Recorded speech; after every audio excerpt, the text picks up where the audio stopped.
The committee will come to order. I would like to welcome everyone to our first hearing of the Subcommittee on Middle East and North Africa on the 113th Congress. I want to congratulate my good friend, my fellow Floridian colleague, Mr. Deutsch, for earning the spot of ranking member. I look forward to working with Ted and with his staff throughout our congressional session. Thank you, Ted. It's a pleasure to be with you. After recognizing myself and the ranking member, Mr. Deutsch, for 5 minutes each for our opening statement, I will then recognize other members seeking recognition for a 1-minute opening statement. We will then hear from our witnesses, and without objection, the witnesses' prepared statements will be made a part of the record. Members may have 5 days in which to insert statements and questions for the record, subject to the length limitation in the rules. So the chair now recognizes herself for 5 minutes.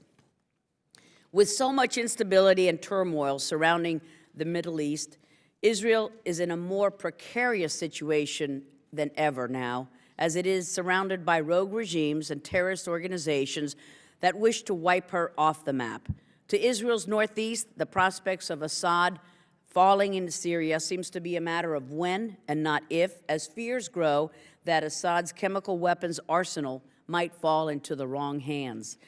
Yet that isn't the only concern for Israel as she looks to her neighbors across the Sinai and see Egypt once again engulfed in turmoil. Just 2 years after demonstrators took to the streets demanding freedom and an end to the regime of Mubarak, it appears that Egyptians are no better off now than they were back then. A continued threat to the Israeli people stems from smugglers and extremists bringing everything from drugs and weapons through the Sinai. The Egyptian government continues to let the Sinai be used as a sanctuary for illicit activities and provides Iran the pathway to provide weapons to rearm Hamas. The threat is more apparent by Ahmadinejad arriving in Cairo today, making the first time that an Iranian leader has visited Egypt since 1979. The existential threat that a nuclear Iran poses to Israel, to our U.S. allies, and our national security interests seeks to destabilize the entire region. As recent reports suggest that Iran has told UN nuclear officials that it plans to add hundreds more centrifuges to further its nuclear enrichment program. Vice President Biden's recent comments about the administration's willingness to talk to the supreme leader will only embolden the Iranian regime. Instead, we must concentrate on enforcing and expanding our sanctions and cooperate with responsible nations to compel Iran to abandon its nuclear weapons ambition. And if all of that were not enough, we are witnessing Abu Mazen and Hamas seeking to unify their mutual hatred toward the democratic state of Israel. These overtures can leave the future of a peace process in serious jeopardy. The Palestinian Authority is corrupt and has not prevented Hamas and other Palestinian extremist groups from allowing violence to turn against the Jewish state. Congress needs to exert our oversight responsibility and urge the Obama administration to hold the Palestinian Authority accountable for its aggressive actions against our ally, Israel. The destructive actions by the Palestinian Authority at the UN, negotiating with Hamas, and undermining the peace process with Israel cannot continue without any repercussions. As a former chair of our Foreign Affairs Committee, I exercise due diligence in holding funds from reaching the Palestinian Authority. We should also leverage our contributions to the United Nations, specifically entities like UNESCO, to prevent the PA from pushing its anti-Israel agenda. I am disappointed that the administration continues to advocate for millions of taxpayer dollars to Palestinian programs and ignores existing U.S. law, which already prohibits funds to entities that recognize Palestine at the UN. Should the U.S. be sending millions in hard-earned U.S. taxpayer dollars to the Palestinian Authority when it continues to embrace extremist violence against the Israeli people? It has become clear that Abu Mazen is more interested in joining forces with Hamas, a U.S.-designated foreign terrorist organization, than he is with brokering peace with Israel. This is the same entity that was viciously attacking Israel with a persistent and ongoing barrage of rocket attacks from Gaza. They have all been clear signals that Israel cannot count on Abu Mazen as a true partner for peace. While he actively seeks to reconcile with Hamas, he shows where his true priorities lie, undermining the peace process. I agree with Prime Minister Netanyahu that Israel cannot negotiate with a partner who openly embraces a foreign terrorist organization that wishes to see the destruction of the Jewish state of Israel. Israel cannot find a true partner in peace with any government that is comprised of members of Hamas. If these efforts of unification are real, it gives us all a great deal of reason for concern for both the future of the peace process and indeed Israel's safety in the rapidly changing Middle East. And with that, I'm pleased to turn to my friend, the ranking member, Mr. Deutsch, for his opening remarks. Thank you, Madam Chairman. I'll first say how pleased I am to serve on the subcommittee with you. We've had the chance to work together for years on our mutual efforts to thwart Iran's nuclear program, to ensure the safety and security of the State of Israel, and to advocate on behalf of the thousands of Holocaust survivors in South Florida around the country. I'd also like to welcome members of the subcommittee, especially those who are new to the Foreign Affairs Committee. This committee tackles one of the most volatile yet vitally important regions of the world, and I thank you for your dedication to these issues. Today's hearing comes at a crucial time for both Israel and the Palestinians.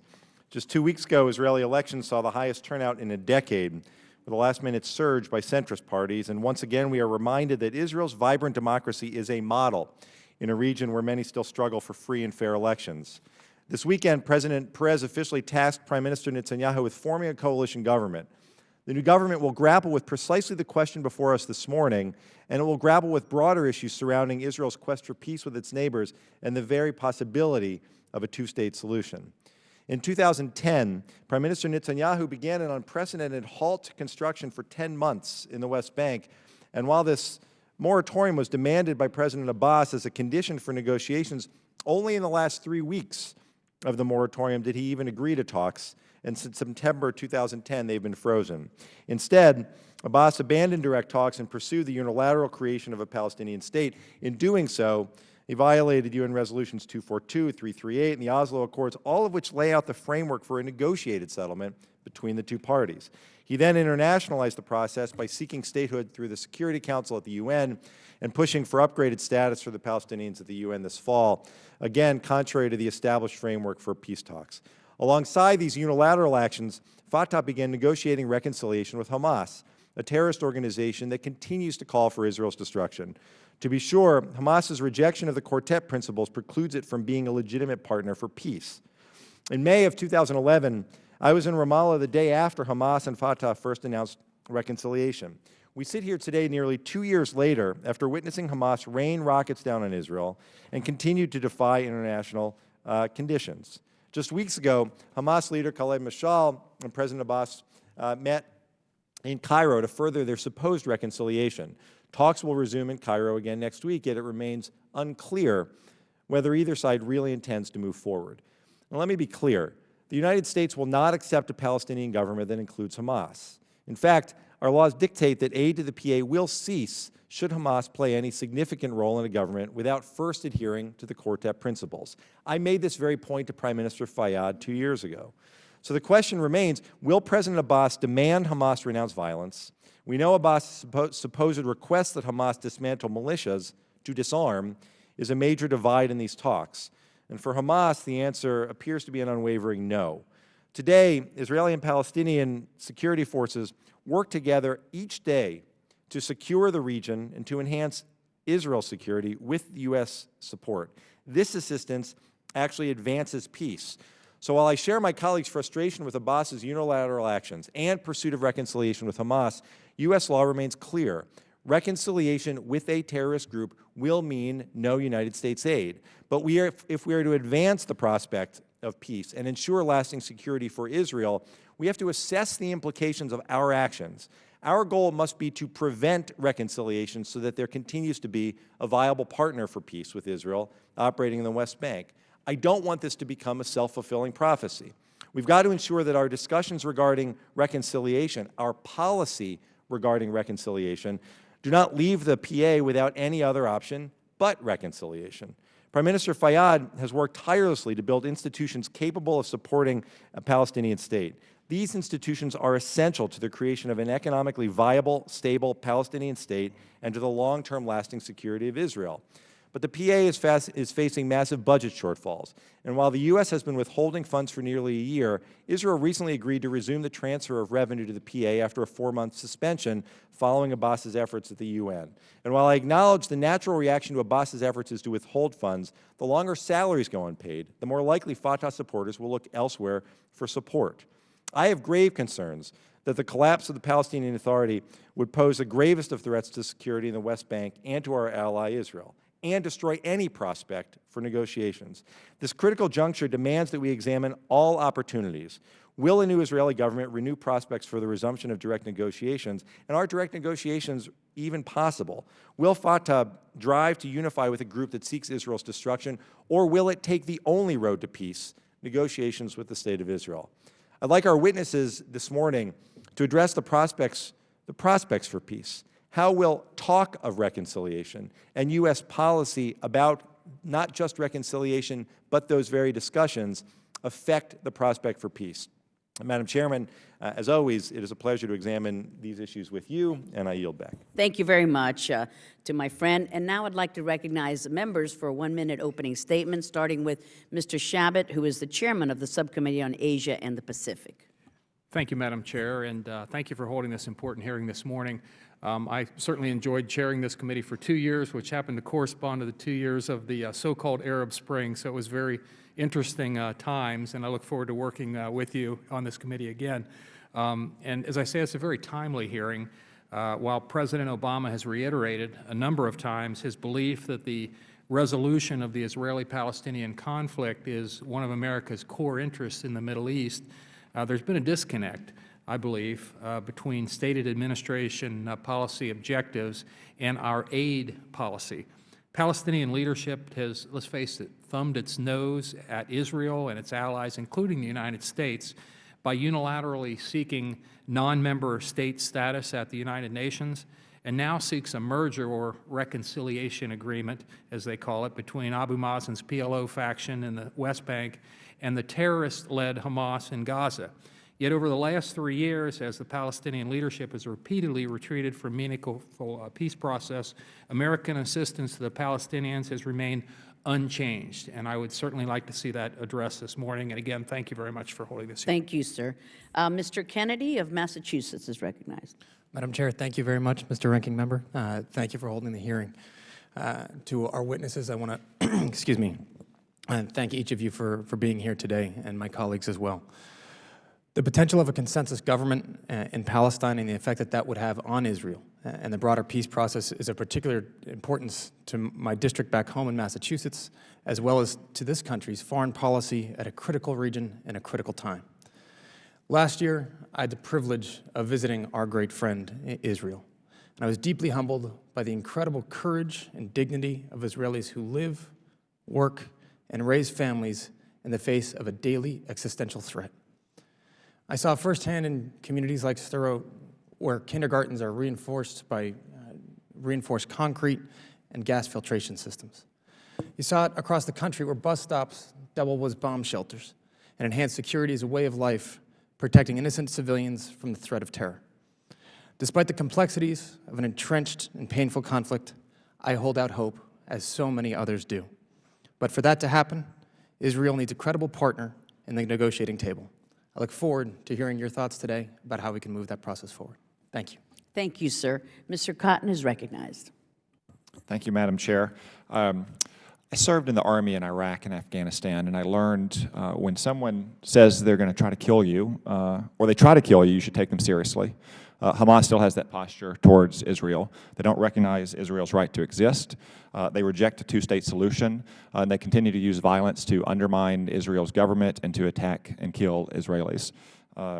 Mahmoud Abbas, I'm not sure, appreciates that principle, given his increasing sincerity on reconciliation with Hamas and trying to create a unity government. I know that Prime Minister Netanyahu still does.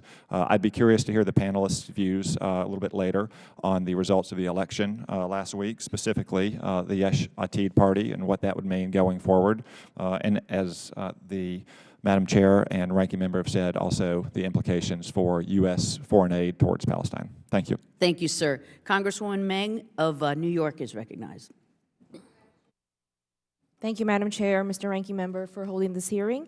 At the outset, as a New Yorker, I'd like to note the passing of a great New Yorker, Mayor Ed Koch. He cared deeply about the right of the Jewish people to live freely and peacefully in their own state.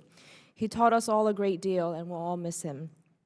The prospect of Fatah-Hamas reconciliation is particularly disturbing for me because it would render peace and security almost impossible. Let's be clear, Hamas is not a partner for peace. Hamas is not close to being a partner for peace and is not even close to being a partner for peace. So of course, reconciliation would be bad for Israel and bad for the prospects of peace. It has failed to even recognize Israel's right to exist. I look forward to hearing from the panelists about how we can weaken Hamas. I'm particularly concerned about the role of the Gulf states in financing terror in Gaza and Syria. I also hope to learn more about Hamas's development of its political and terrorist infrastructure in the West Bank, as well as about how any reconciliation might affect West Bank women, who in recent years have had more freedom and opportunity than ever. Thank you. Thank you. I'm so proud to have so many Floridians serving on our subcommittee. Mr. DeSantis of Florida. Thank you, Madam Chairwoman. A reconciliation between Fatah and Hamas represents the death knell of the peace process such that such process exists. Hamas is intent on destroying the state of Israel and is dedicated to using terrorism to accomplish its ideological ends. Now, I'm grateful, Madam Chairwoman, for you holding this hearing, but I'm also mindful that Israel faces unprecedented security challenges, from a nuclear Iran to the ongoing strife in Syria to the rise of Islamist militants in Egypt and throughout North Africa. Israel is our most trusted ally in the region, and our foreign policy must clearly project our support for Israel. Her security depends on it. Thank you, Madam Chairwoman. Thank you, sir. And my husband and I had the honor of serving with our next speaker in the Florida legislature. It seems like 1,000 years ago. Ms. Frankel is recognized. Thank you so much, Madam Chairman. And I really, it's an honor to join both you and Mr. Deutsch from Florida and the rest of this esteemed panel. You know, I served as a mayor of an urban city in Florida, and, you know, we dealt with gang violence and hurricanes, and never the threat of our neighbor wanting to destroy us, which is a threat that Israeli families live with every single day. So I want to say that I share with our chairwoman and ranking members unyielding support for the security of Israel, who is our closest and most important ally in the Middle East. And I look forward to hearing the views of this panel today, and with a view towards how we can maintain and advance Israeli security. Thank you very much. Another Florida colleague, Mr. Raydell of Florida, is recognized. Thank you, Madam Chair. I actually spent some time traveling Israel in the late 90s and did go to the West Bank. As with most of the areas of the world that I've traveled to, there were great people there when you talk with individuals one-on-one, kind, gracious, hospitable. And then following the passing of Yasser Arafat, we did think for a time maybe there was a glimmer of hope when it came to some sort of path to peace. And as recently as 2010, we saw direct negotiations between Israel and the Palestinian Authority, providing hope for a two-state solution. But here we are today, seeing overt signs that Mahmoud Abbas is willing to work with and partner with Hamas, a U.S.-designated foreign terrorist organization. Now, this growing relationship and partnership is a serious and grave threat to the possibility of any Israeli-Palestinian peace process. It is a serious and grave threat to the security of Israel, and it is a serious and grave threat to the security of the United States as well. I hope today that we can determine, with your testimony, the best use of taxpayer money at a time when we have challenges at home with the economy. We need to demand accountability. And finally, we must ensure that we have and keep our unwavering commitment to Israel. Thank you, Madam Chair. Thank you, sir. Mr. Vargas of California is recognized. Thank you very much, Madam Chairman and Ranking Member, for allowing me to have a moment.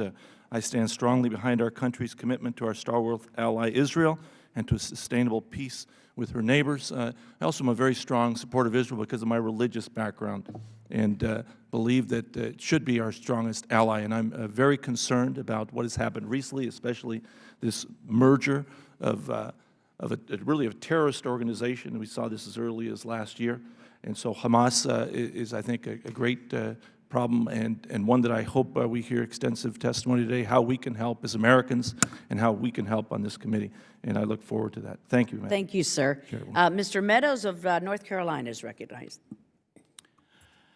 Thank you, Madam Chairman. As we hear your testimony today, we look carefully at the situation in the Middle East, and obviously as the conditions deteriorate, we have to certainly stand by our closest and strongest ally in the Middle East, Israel. What is problematic for me is that over many years we have talked a number of times about negotiating, and yet here we have the aggressor always being Israel. You know, we've got a 10,000 square foot country surrounded by 5.2 million square miles of oil-rich land, and yet Israel is the aggressor. And so what I would like to hear today is how, as a nation, we can stand up by our ally and certainly stand unflinchingly beside Israel. Thank you. Thank you, sir. Mr. Higgins of New York is recognized. Thank you, Madam Chair. I just want to say at the outset that before Hamas and Fatah can seek reconciliation with themselves, they need to seek reconciliation with the outside world. And the only way that they can do that is to denounce, to reject violence. In the Anglo-Irish history, many thought that that was never a problem that could be resolved. And it was only resolved when two sides rejected violence and moved toward a path toward a peaceful reconciliation, which you now have peace in Northern Ireland. The fact of the matter is the Gaza Strip, which I've visited many, many times, could be and was once a beautiful place under the sun. You know, 27 miles long, 7 miles wide along the Mediterranean. It was once a destination for Gazans and for everybody from the Middle East. It's become destroyed because of war. So the death and destruction that exists there cannot be predicated on the continued destruction of Israel as a political goal. They have to reject violence, denounce violence. Then and only then can they be recognized credibly from the outside world. I'll yield back. Thank you, sir. Dr. Yoho of Florida. Thank you, Madam Chairwoman. I look forward to hearing you guys speak today on your expert testimony, and I mimic what everybody here has said. And I just want to say I look forward to the testimony today to see what role the United States can help you achieve in this process. Thank you. Thank you, sir. And our last opening statement will be by Mr. Rohrabacher of California. Thank you, Dana. Thank you very much, Madam Chairman, and thank you for, again, your leadership and having hearings like this, as you've done as chairman of the full committee. Just one observation, and look, I've been around in this town for about 30 years, and Israel during that time period has taken step after step after step trying to find a way to live in peace with its neighbors. And now they so much as move a shovel full of dirt, and that it's claimed that they're breaking down the peace, et cetera, even while the other side shoots rockets into their territory. I think it's about time that we make sure that we put some demands and insist, let's have some action out of the Palestinian side. The Israelis have gone out of their way. They've given up territory. What have the Palestinians given up in these last 10 and 20 years? Let's see some progress from their side, and certainly let's pay attention if it looks like it's going to get worse. Thank you very much. Thank you. And Mr. Deutsch and I are so impressed with the opening statements of our colleagues. It's going to be a delight for us to co-chair this subcommittee. Thank you. And I'm so pleased to welcome our witnesses. Many of them are, well, you're all old friends of our committee. First, Dr. Matthew Levitt, who is a senior fellow and director of the Washington Institute Stein Program on Counterterrorism and Intelligence. From 2005 to early 2007, Dr. Levitt served as Deputy Assistant Secretary for Intelligence and Analysis at the U.S. Department of Treasury, and from 2008 to 2009, he served as a State Department advisor to the Special Envoy for Middle East Regional Security, General James Jones. Next, we'd like to welcome Dr. Michael Rubin, an old friend of our committee, a resident scholar at the American Enterprise Institute, a senior lecturer at the Naval Postgraduate School's Center for Civil Military Relations, and a senior editor of the Middle East Quarterly. From 2002 to 2004, Dr. Rubin served as a staff advisor for Iran and Iraq in the Office of the Secretary of Defense.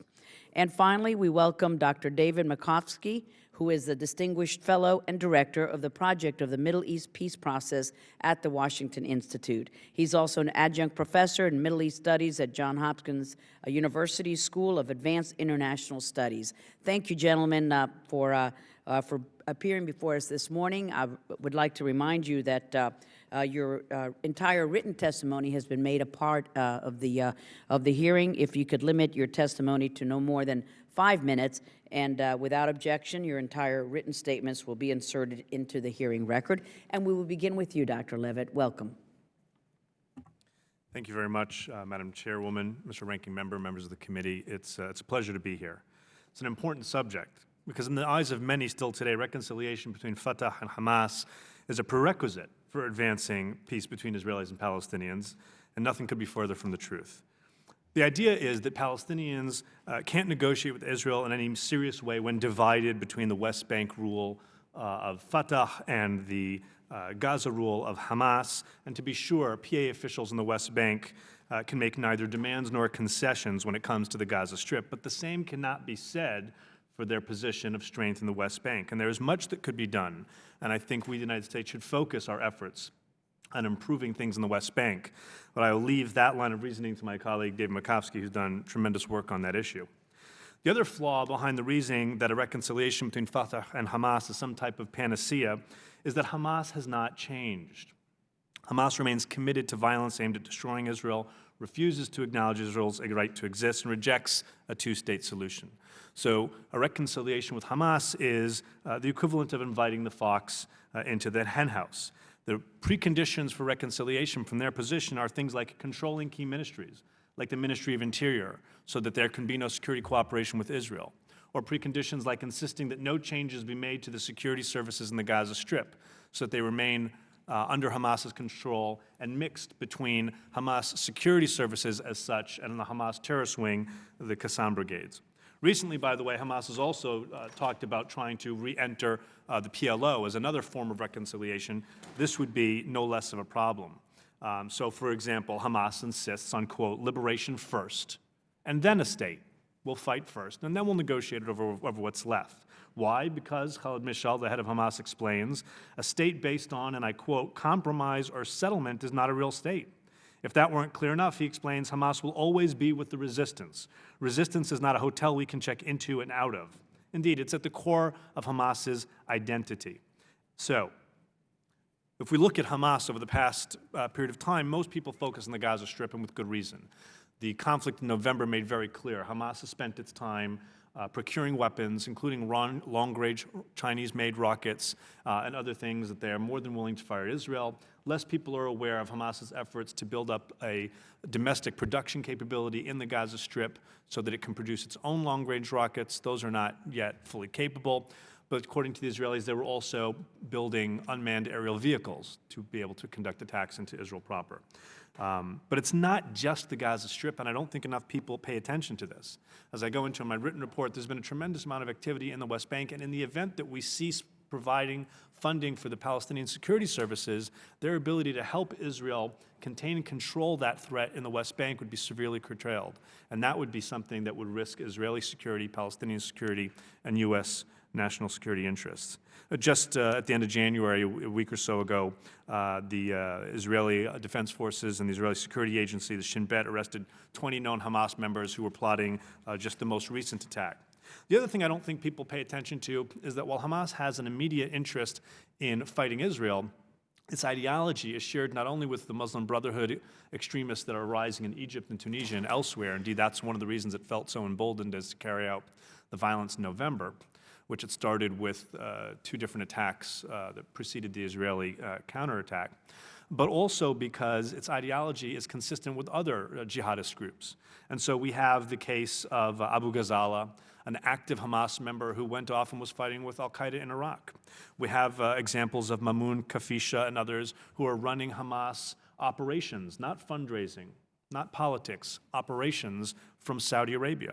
We have Hamas operatives procuring weapons in the Ukraine, in Turkey, in China. So Hamas is very, very active on these fronts, and it hasn't changed. One of the other reasons Hamas did what it did in the Gaza Strip is because the most hardline members of Hamas in the Gaza Strip have risen to political prominence. So Ahmed Jabari, until he was killed, and his successor now are both senior political leaders on Hamas, and they're moving the organization farther to the right, pushing for ongoing resistance, as they term it, terrorist attacks against Israel, in an effort to deal with the threat that they get from the more al-Qaeda-affiliated groups in the Gaza Strip, who challenge them with not being sufficiently Islamic or sufficiently tough on Israel. At the end of the day, while I do think that U.S. funding for the Palestinian Authority needs to continue, it need not be unconditional. For years, Congress required the PLO Commitments Compliance Act, PLACA, which required the State Department to tell us exactly what then the PLO, we could do it now with the PA, is doing to further its commitments. But the fact is that to its credit, the State Department has been doing some great things, including trying to get Europeans and others to crack down on Hamas financing in their countries.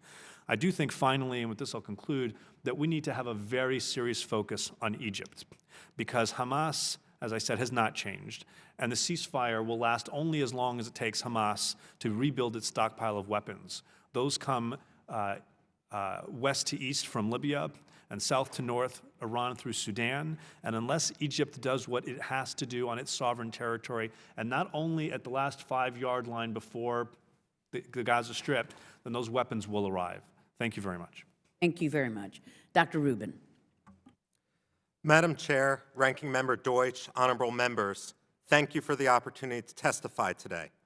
Far from advancing peace, Hamas-Fatah reconciliation will accelerate conflict. At issue is not only the sanctity of diplomatic agreements, which form the basis for Middle East peace efforts, but also the outcome of a battle between more secular movements struggling against a radical Islamist revival.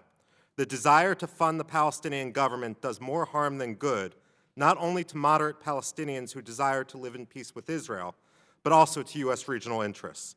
The current debate about how to approach Fatah-Hamas reconciliation falls into a decades-long pattern of shifting goals and diluting demands to keep diplomacy alive. I have provided examples in my written testimony, but suffice to say, the record of the State Department's failure to hold its Palestinian partners to their commitments to abandon terrorism is extensive and its results clear. Absent a clear-cut, inalterable demand that the Palestinian groups first uphold their commitment to abandon terror, diplomacy will fail and the situation will worsen. Too often, when it comes to rogue regimes, the passage of time, rather than reform, legitimizes dialogue in diplomats' eyes. It is a pattern which discourages reform and compromise. Engaging and legitimizing the most violent factions incentivizes terrorism and disadvantages groups which play by the rules. Diplomacy with terrorist groups can also throw a lifeline to movements which otherwise might peak and collapse. It is impossible to consider today's reconciliation between Fatah and Hamas without reference to the broader context of the Arab Spring.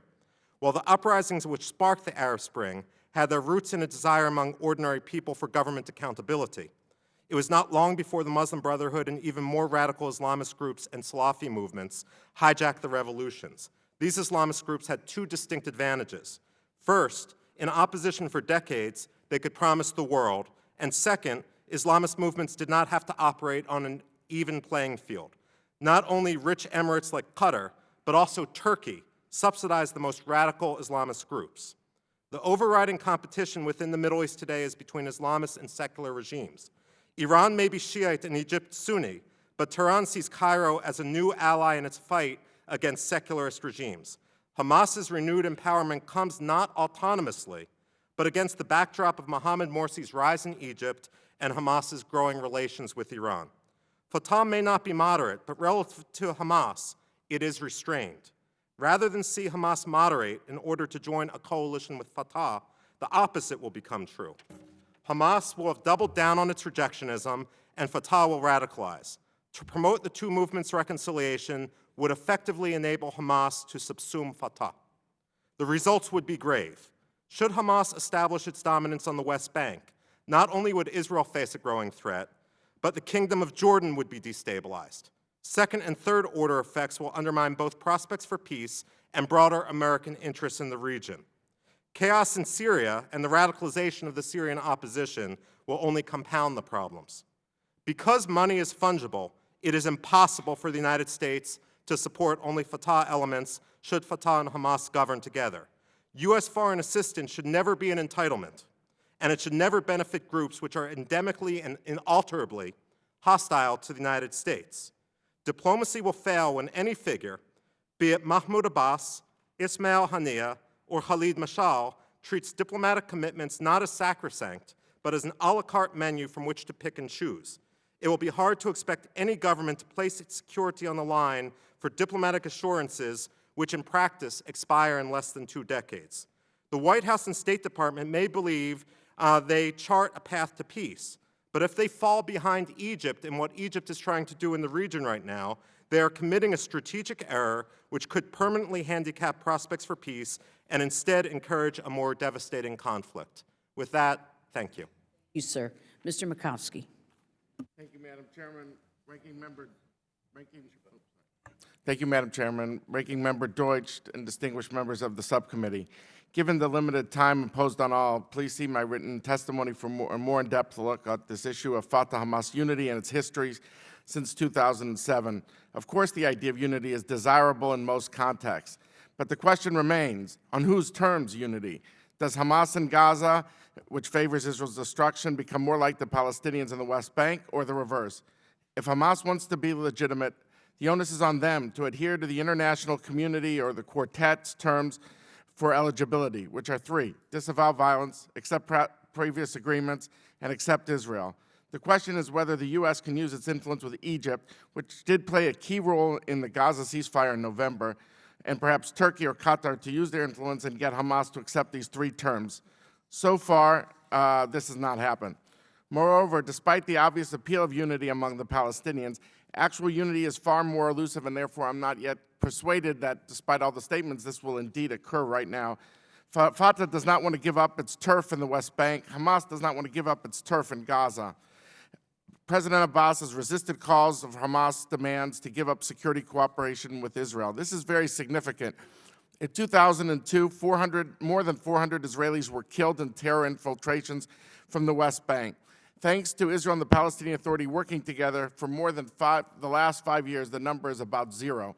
This is an important point for those of you who care about the security of Israel, as we all do. Hamas also, at the same time, feels emboldened, and this is a matter of grave concern. It believes it has the leverage with the establishment of a sister Muslim Brotherhood government in Egypt. Moreover, Hamas feels emboldened because it has seen the PA been weakened, specifically the reduced domestic leverage of Palestinian Prime Minister Salam Fayyad. When I testified before the full House Foreign Affairs Committee in September 2011, I made clear that Fayyad has had an exemplary record in focusing on reform and governance in the West Bank since assuming this post in 2007, and he has helped spur West Bank growth at a 10% per annum clip over several years. However, when I appeared before the full committee, I stated in my view that if the U.S. withholds economic support from the PA, it will undermine the very moderate forces that have been gaining ground there. Unfortunately, that is exactly what happened. According to a World Bank report this past September, growth levels in the West Bank have dropped by a full 3 percentage points. Unemployment has bumped up from 15 to 17% in the West Bank. There's a deepening financial crisis, and this has prevented Fayyad from paying full salaries on time to his 160,000 employees for the last few months. People ask, is there a consequence for the UN, the Palestinians go to the UN? Well, we've seen the economic consequence. But there are considerable indications that because of this deepening crisis, there have been demonstrations outside of Fayyad's office, not outside Abbas's office. And one could argue if the Fatah people have helped orchestrate this because they see him vulnerable now and they fear him as a threat to succession. Without regular assistance, the PA could collapse, and it's incumbent upon all of us in this room to ask, who fills the vacuum if they do? Do the moderates really come in, or does this help the radicals? Polling data shows an upsurge of support of Palestinian use of violence against Israelis, despite open opposition to such violence by Abbas and Fayyad. Nobody could point to a date when everything could explode, but current tensions should be noted. So what can the U.S. do at the start of the second term of the Obama administration to end the utter impasse between Netanyahu and Abbas? What is not feasible is a final status deal. Neither party is prepared for it, and the leaders are unlikely to make a deal amid turmoil in the region and the ascendance of political Islam. Instead, we should focus on interim goals that are more realistic, that would prepare for an eventual two-state solution, such as shrinking practical Israeli control over parts of the West Bank where a Palestinian state will emerge, and acknowledge that Israel will retain a slice, probably about 5% of the West Bank, near Israeli urban areas, adjacent to the old boundary, with the ultimate land exchange or land swaps based on President Obama's May 2011 speeches. The trade-off should be between Palestinians extending their control of the West Bank beyond their own urban areas and Israel extending its control near Israeli urban areas in what's known as the settlement blocks. And this area roughly coincides to where Israel's security barrier exists. This overall approach of zones of agreement would delay security-related issues in the Jordan Valley and along the Jordan River until the overall volatility in the Middle East clarifies itself. The approach of zones of agreement would finally get us out of the box between either a grand deal or complete paralysis where we have been for years. In short, each side says it cannot achieve everything, but still agrees to take certain steps. This could lower anxiety levels on both sides and give moderates some results against radicals. Secretary Kerry would have to talk to the parties whether this could be achieved through direct talks or the U.S. mediation.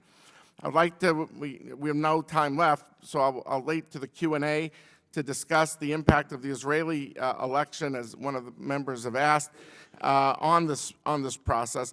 But I would just like to say in conclusion, we have to deal not just with governments. We have to deal with a public strategy as well, with the peoples, because there's been a profound sense of disbelief that peace is possible. And this is of great concern. You ask both sides, do you believe in a two-state solution? There's still majorities that say yes. But then you ask the next question, does the other side want it? Will it happen? The answer is a resounding no.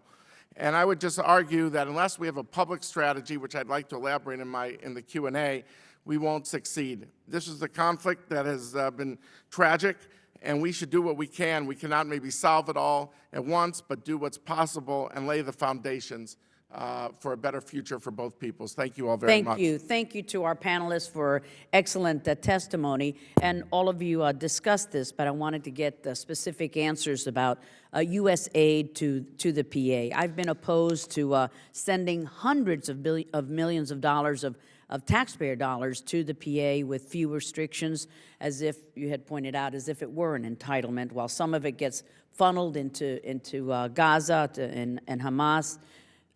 It is worth reiterating that U.S. law does prohibit funding to the PA if Hamas is part of any consensus government. So my questions are these. What is the return on our investment on these funds if the PA continues to undermine Israel at the UN and threatens the peace process at every turn? Similarly, is it in the U.S. national security interest to continue to fund a future PA government that might include members of Hamas, that is a designated foreign terrorist organization? And over the last decade, we have given billions, with a B, billions of dollars to the PA, knowing its endemic corruption practices by its officials, by its affiliates. What steps should the Obama administration take to address these concerns and tackle the inefficiencies of the programs that we are funding? And we'll start with Dr. Levitt. Thank you very much. Look, I think that for all of its warts, the PA in the West Bank is critical for acting as a security partner to Israel. Without question, we need to do more focused on, I'd say, the two big C's, corruption and civil society. We, the United States, under multiple administrations of both persuasions, have made the mistake of mistaking elections as democracy, when elections without building civil society are, well, we see what they are. They are Hamas in Gaza, they are Hezbollah in Lebanon. And so there's a lot more that can be done. And that does get to the issue of women, et cetera. But I think that there is a real return on U.S. policy. The question is, what type of measurements do we put in place? How do we measure that? That's critically important. The other thing I think we need to think of, though I agree with David that I do not think that reconciliation is likely. If you look at the polling data that David is referring to, Palestinians actually are very eager for reconciliation, not because they're eager for the end of the peace process, because they're sick and tired of this infighting. Thank you. Let me just go to the other panelists, if I could. Dr. Rubin? There's a tendency to try to bolster partners, and there's a long history of this. Unfortunately, it hasn't been successful. Accountability is key. I would agree firmly with you on that. We do have a legal framework in place, and we've already discussed the PLO Commitments Compliance Act. However, if one looks, for example, at the writings of former diplomats, the memoirs and such, it's also clear that the State Department at times has omitted reporting information which would have caused PLACA to kick in. It's essential that Congress and oversight ensure that such money and such commitments to law, such red lines, if it were, aren't shunted aside, because the result of that is disastrous. Thank you. David? Thank you. Look, in terms of what have we gotten out of the aid, I would say we've gotten a quiet West Bank for the last 5 years, which is not a small measure. We had people blowing up there almost every day with infiltrations from the West Bank into Israel. Now Israel and the Palestinian Authority work virtually hand in glove in the West Bank, and I know the commanders on both sides. I sit with them, and that is not a small thing if we are serious about peace. So, and the issue of accountability, financial accountability and corruption, I'm glad you raised it, Madam Chairman. I think that it's very important that, you know, you have someone like Salam Fayyad there where there's external audits. I mean, remember the Yasser Arafat days? It wasn't too long ago, in 2002, 3, and 4, and he used to pay people out of a paper bag. I mean, those were the worst corruption days that were done. Now you have an external auditing. Their budget's on the internet. It's transparent. I have not heard any complaints from Prime Minister Netanyahu or any Israeli official, for example, about corruption. To the opposite. They laud Fayyad for his effort of cleaning up what was a horrible situation. Thank you. Let me go back to Dr. Levitt so he could finish what he wanted to say. I just wanted to answer the second part of your question, which is about what happens with U.S. funding if Hamas joins the government. And here I think that Congress needs to play a particularly active role, because after January 2006, when Hamas won the elections, and we did have a government that had Hamas in it, there were ways to fund that government, whether it was down to municipalities, to different, and so there are ways to keep things so that the West Bank didn't implode with the type of consequences David's described. Thank you. And that's important. All right, thank you very much. Mr. Deutsch is recognized for 5 minutes of questioning. Thank you, Madam Chairman. Excuse me. One of our priorities as Israel's ally must be, I think, fostering conditions on the ground that will best create an environment for a sustainable peace. And we've got to promote conditions that protect and ensure security for Israel. I have serious concerns that if we were to cut off all aid to the PA in advance of reconciliation, simply as a result of talk of reconciliation, that there are other regional actors that don't share our goals that will fill the gap.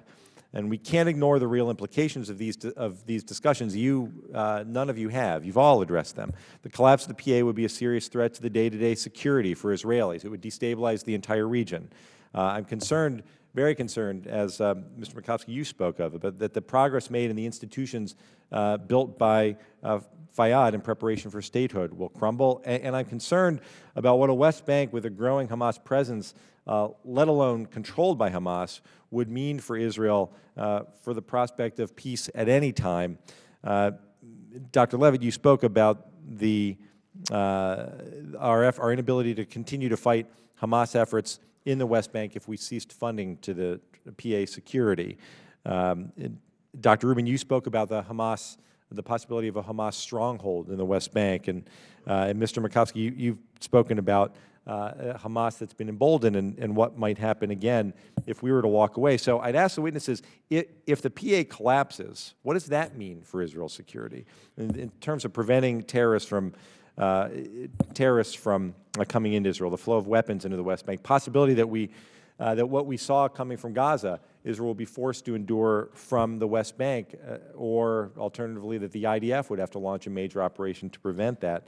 And finally, despite our very real concerns, my very real concerns about the PA in terms of corruption issues, lack of true democracy, and the refusal to negotiate without preconditions, I'd ask the witnesses, what are the chances of preserving any chance, even the possibility of a two-state solution, if we make decisions that will undercut the PA's ability to govern in such a way that its very existence may be called into question?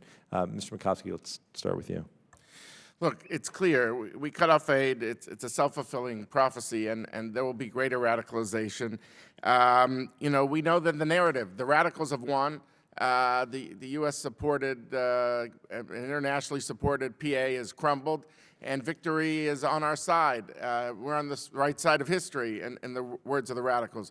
So this would be a terrible, have terrible implications. And then, as you point out, and as I've said in my comments, the security cooperation, I think, would be devastating. There'd be a void. Israel would have to probably triple the number of forces that it devotes to the West Bank like it did beforehand in trying to achieve what it achieves with very little cost. Again, I want to be clear. I'm for this because I want dignity for both sides, not just for Israel's security. But this has been one of the great success stories of the U.S., I think, in this regard. And this is not a small matter. Dr. Levitt? You're absolutely right. If the funds are dried up immediately, someone else will fill the gap. And that might be the same people who are funding Hamas today, Qatar, Turkey, others, and that would drive the PA to the right towards violence, and that would be a huge problem. One of the things we can do today is trying to push our allies in the region who have yet to fulfill their commitments. Lots of money that they've pledged, none of which they've given, the Saudis and others. It's a tremendous embarrassment, and there's a lot of money out there that should be going to the PA. Again, to me, the question isn't, do you defund the PA? I think that would be very bad policy. The question is, how do you measure their compliance? How do you measure what they're doing? And I think that there's a lot more we can do there. You know, when General Dayton went in and took people and vetted them and trained them, he told them, Palestinians, you may have to take on Hamas, those may be your cousins or others, and they said fine, so long as it provides dividends and we see that there's movement towards a state. My concern is that if the Palestinians, good, moderate Palestinians who are working with the Israelis day in, day out on security, if they don't see the prospect of movement towards something, at least in the West Bank, how much longer does this cooperation continue? Right. And so, Mr. Makovsky, you spoke of the need for a public strategy then, which I would imagine is exactly the need for it. It's absolutely true. I mean, you need a public strategy that would, I mean, you know, Matt's point is that without the state and state building, these people will be accused of being collaborators, and it won't be sustainable over time, maybe a couple more years, but it won't work. And therefore, this all connects, the bottom up, the top down. In terms of, and I just want to reiterate what Matt, my colleague, said about the need to press the Arabs. I would love that this subcommittee, Madam Chairman, would, and I said this to you when you were the chairman of the full committee, would have a hearing on why is Qatar, who's supposedly a friend of the United States, or we have an Air Force base, gives $400 million to Hamas. There's a perception in the world, and not just in Washington, that because of that Air Force base, they buy immunity from the United States Congress. That's a terrible perception. I think a hearing about their funding of Hamas would start getting at that perception. And also, as you know, the Saudis, and it takes months of prodding before they step up. So there needs to be some focus on the lack of Arab support here, too. Now, Congressman Deutsch, about your point about the public strategy. This is critical. I mentioned these polls saying that people say, I'm for two states, but the other side doesn't want it, and therefore it'll never happen. I think what we need is a multi-dimensional approach that would say, get some synchronized political messaging. If both leaders talked about the historic connection of each side, of the other side, to the land, into Jerusalem, when President Abbas gets up at the United Nations and says Jerusalem is important to Islam and Christianity, doesn't mention Judaism, what message that sends? The public is getting more and more disengaged. They're tired, they're skeptical, they're downright cynical.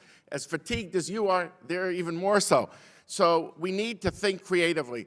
I also think, by getting back to my idea of the zones of agreement approach, by clarifying also that Israel is focused on that 5%. Indeed, almost all of their settlement construction, I'm not here as a fan of settlement construction, is in that 5%. But because they don't say it as such, people say, oh, they want to take over the whole West Bank. So this ambiguity might be good for some politicians, but it is deadly for Israel that is more isolated in the world. Thank you very much. Thank you.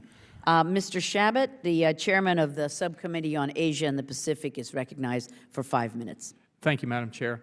A couple of years ago, I think it was back in 2011, when I was in Israel meeting with various officials, Palestinian leaders and Israeli officials, and it was in Ramallah meeting with Prime Minister Fayyad, who, as we all know, has been a critical figure in that region, in that part of the world, and specifically in that area. And his important state-building efforts there, you know, relative to a whole range of things. Well, and ultimately, this reconciliation agreement between Hamas and Fatah apparently happened while I was in the meeting with him. We found out late, and we actually met in Tel Aviv with Netanyahu that evening.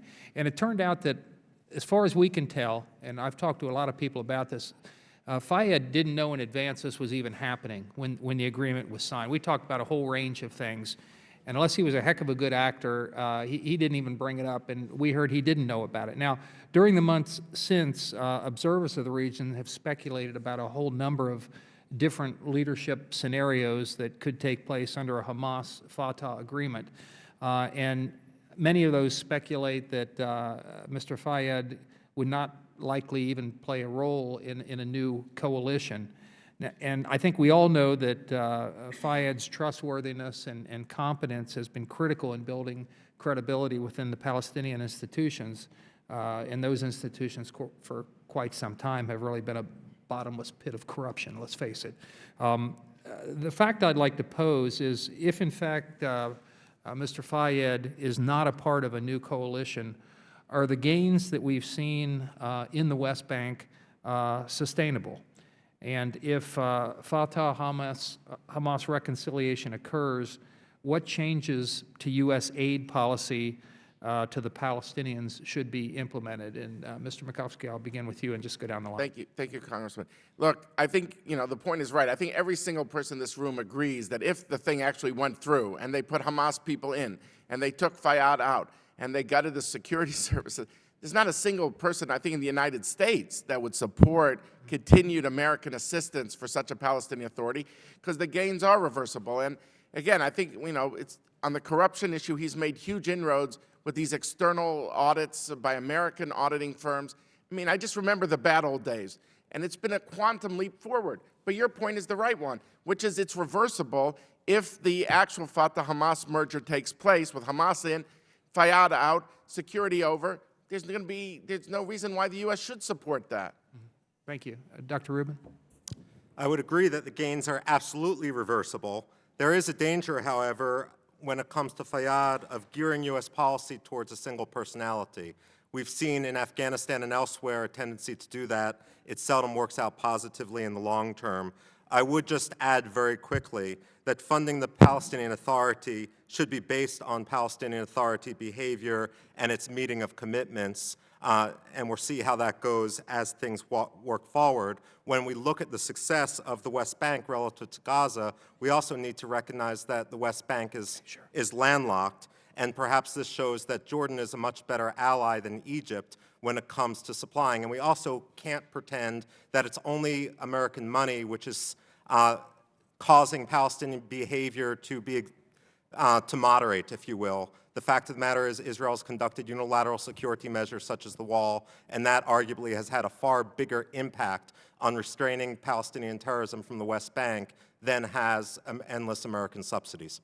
Thank you. Thank you. And let me just emphasize what you just said about the wall. There were an awful lot of people years ago who were talking about this draconian wall and how terrible it was, and I think it's one of the most positive things that's been done in a long time, both to protect Israeli citizens and also to stabilize the whole region and to allow peace to at least have a chance. Dr. Levitt? Thank you. Look, everything Fayyad stands for is what Hamas has issue with. the transparency on the finance side. They love to commingle the money, muddy the waters. The security cooperation, it's clear that all the good things about him are the reasons Hamas despises him, and one of their preconditions for reconciliation is that he not hold a senior position. One of the reasons I can't see the reconciliation going forward as such is that Hamas still insists on maintaining control over the Ministry of Interior. This has to be an absolute red line. For Hamas to take over the whole security portfolio would be the end of everything, and certainly be the end of U.S. funding. I do believe that the wall, the security barrier, has been tremendously successful. But like David, I've spent a lot of time in the West Bank and in Israel speaking to the two different security services. They both talk about the need to be able to couple that with cooperation on the ground. And I do not think that on its own, without that cooperation, the wall alone would stop all of the infiltrations as it has over the past 5 years. Thank you. Thank you so much, Mr. Shabbat. Ms. Frankel of Florida is recognized. Thank you, Madam Chair. You know, I've listened to there's great angst on the part of some of my colleagues as to whether or not to continue to fund the Palestinian Authority, either with more conditions or not to fund it. My question is what are some of the indicators or measures we should be looking at to know whether there is either progress or regression?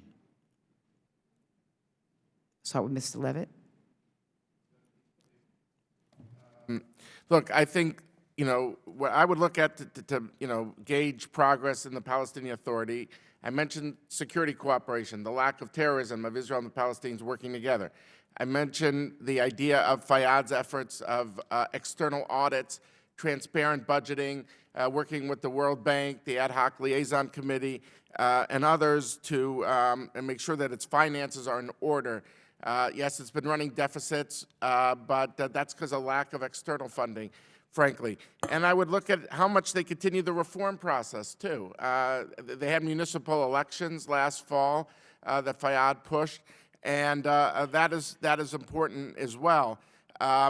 These are all positive metrics going forward. I mentioned in my testimony, though, that there is some financial setbacks which have coincided with the lack of funding from the outside, and that has hurt Fayyad. He's the goose that lays the golden eggs, and without that, that effort is hurt. And then there's also the negotiations with Israel, which is a whole issue in and of itself, which I'm happy in follow-up questions to get into greater detail. I would agree, but let me just add one more point. We should also be looking at incitement in the education system and state media against not only Israel, but also against the United States. Thank you. I agree with that. Yeah, we're all in agreement on all of this. I'll just add, there's all kinds of things that have been going on that haven't been getting a whole lot of public attention. So, for example, in a short period of time when you had this Hamas-Fatah government after the 2006 elections, it's not well known that Hamas simply started rubber stamping every request for Hamas individuals to open up charities, businesses, etc. And for the years since, Fatah in the West Bank has been auditing and going through every one of these and finding all kinds of Hamas front organizations and just shutting them down. No press coverage, no fanfare, had the opportunity to spend a decent amount of time more than once with the woman, one of you was asking about women before, who heads this department in the ministry in the West Bank, and they're doing phenomenal work. It's important that this type of thing can continue.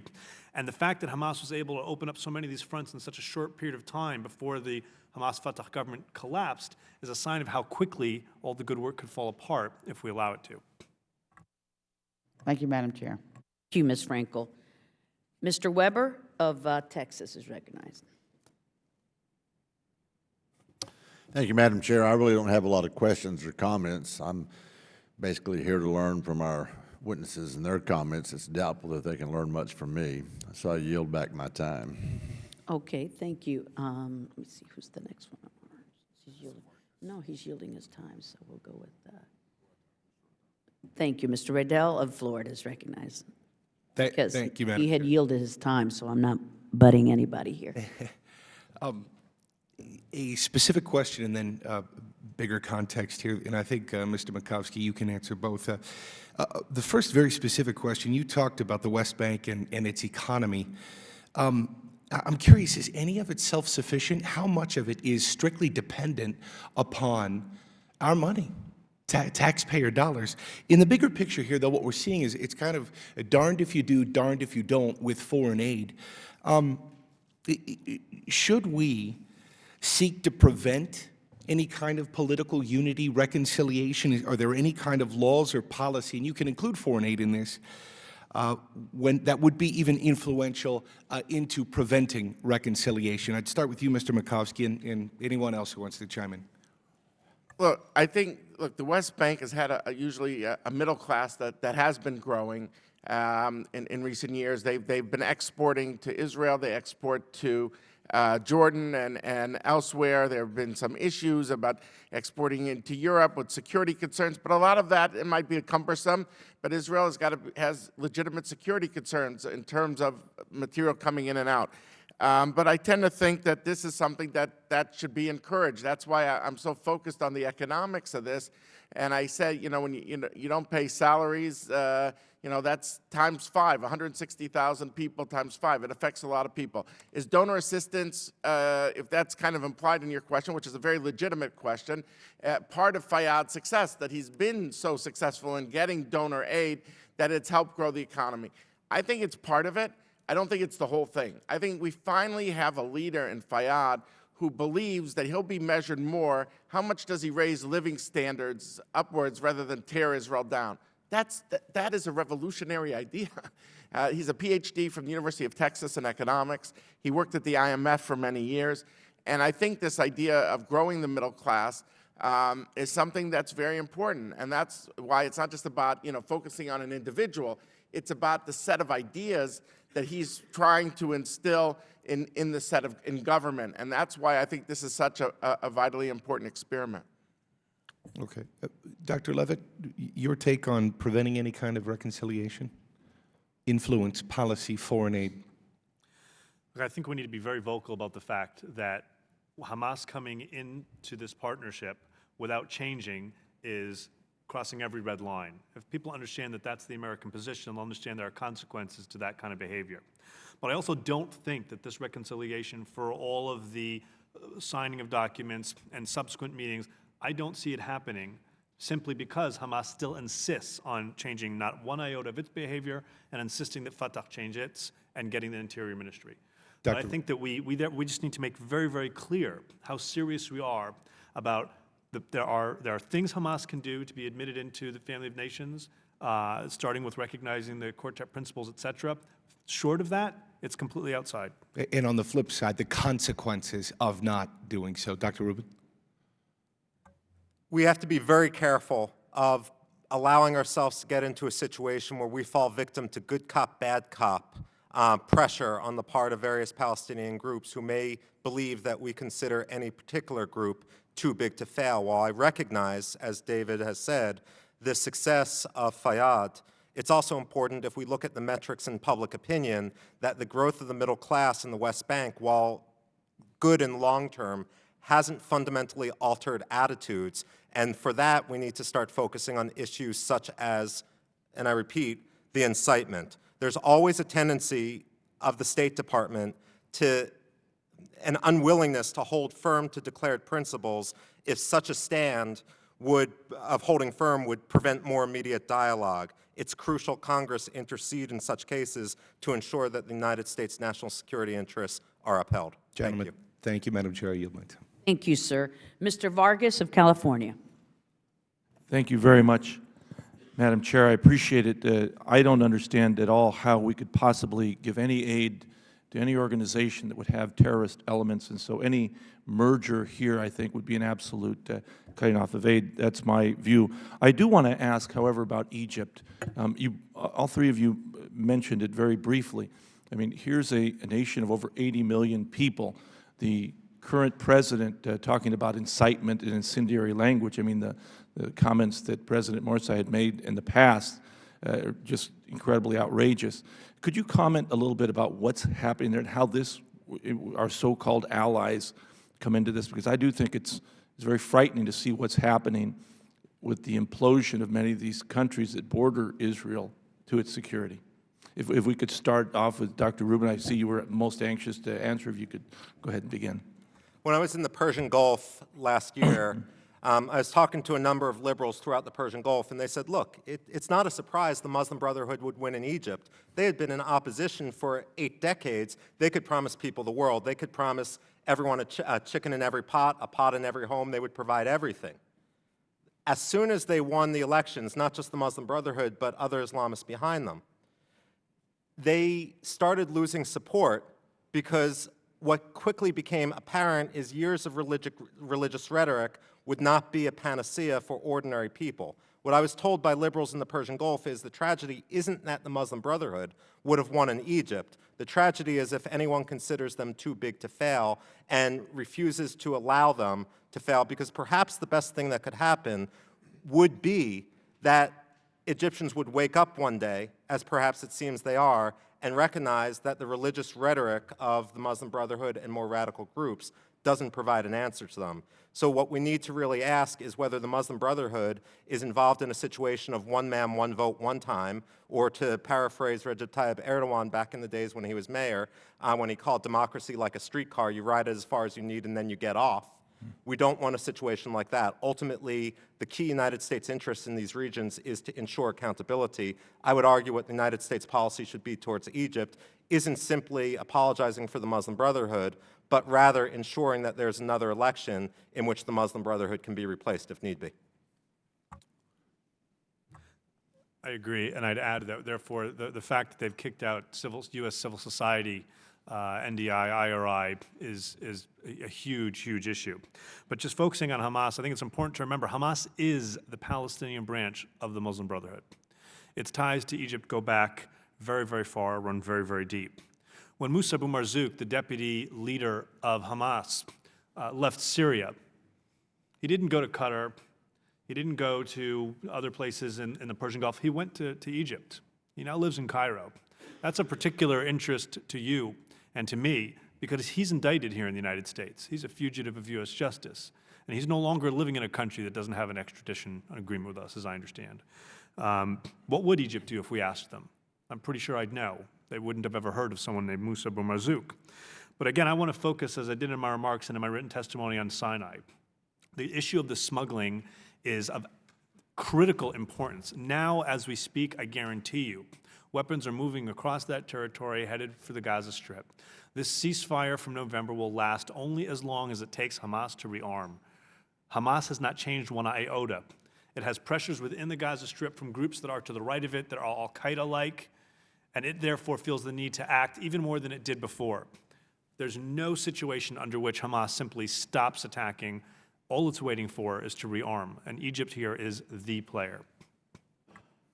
Congressman, I think, taking a step back, I think it's very important for American interests that we recognize that the Egypt-Israel Peace Treaty of 1979 has been a cornerstone of American strategy, a successful one for over 3 decades. There used to be interstate wars there costing billions and billions of dollars every few years, dating back to 1948. The peace treaty, once you take 84 million people, the biggest Arab state out, there's no more interstate wars. There's other problems, Hezbollah, Hamas, the Iran issue we could discuss. But this was a watershed, and the U.S. Congress was visionary in the early 80s in understanding this is something we have to support. Again, I consider one of the great success stories of the United States of the last 3 decades that we were helpful in keeping that peace together. And it's clear, and we want to make sure that we don't want to take the aid away and become a self-fulfilling prophecy that they pull the rug on the peace. Yes, the aid, though, is part of their support for peace, there's no doubt. They only have $15 billion in foreign reserves. $1.2 billion in military assistance is important. I would just say, you people, all of you on this panel, have a lot of influence because you're going to be meeting with Egyptians, the Egyptian military, the Egyptian political establishment. The Egyptian military has been a lobby within the Egyptian system for peace, and that's something Israel's wanted to encourage, the Egypt-Israel military-to-military relationship. But I think you need to tell the Egyptians, like when Matt Leavitt just said, and that is the issue of the tunnels. Morsi cannot tell all you people, well, I don't really control it, it's the military. This past summer, he politically decapitated 70 top generals when he had to. He has influence. And you know what? If you really get into the Sinai, which I've really started doing, what you see is there's only a few routes that are passable to get Fajr 5 rockets, the ones that hit Jerusalem, that hit Tel Aviv. There are only 3 roads they can use.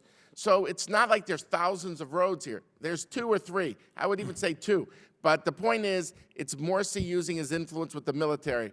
And I personally believe if the members of Congress could say it quietly, you could say it any way you feel useful, convey that message to him. We want to support you. We want to support peace. We just want to know what direction you're heading in when it comes to a peace treaty with Israel. Thank and we you. want to know your efforts on stopping the tunnel smuggling, which does more to bolster Hamas than anything Thank else. you so much. Dr. Yoho is recognized. Thank you, Madam Chairwoman. You know, I hear this debate, and I've watched this for, 20, 30 years unrolling and, just over and over again. And I agree with Chairwoman Ms. Ileana saying that we've given billions of dollars, and we've seen this go back and forth, and we're giving that money. And how can you separate it from Hamas and Fatah? Is one thing.